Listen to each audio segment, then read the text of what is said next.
தனியார் பள்ளிகளுக்கு நிரந்தர அங்கீகாரம் பெற்று தருவதாக பண மோசடி செய்திருப்பதாக புகார் எழுப்பப்பட்ட நிலையில் பிடி அரசகுமார் தற்பொழுது கைது செய்யப்பட்டிருக்கிறார் என்ற முக்கிய செய்தியை பார்க்கிறோம். பணத்தை திருப்பித் தராமல் ஏமாற்றுகிறார் என்ற புகாரின் அடிப்படையில் பிடி அரசகுமார் தற்பொழுது கைது செய்யப்பட்டிருக்கிறார். இது தொடர்பான முக்கிய செய்தியை நாம் பார்க்கிறோம்.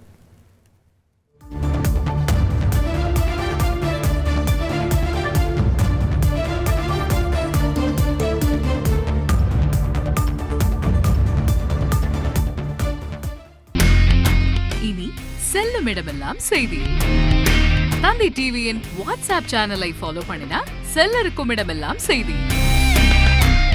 இதோ QR கோட் இப்பவே ஸ்கேன் பண்ணுங்க, ஃபாலோ பண்ணுங்க.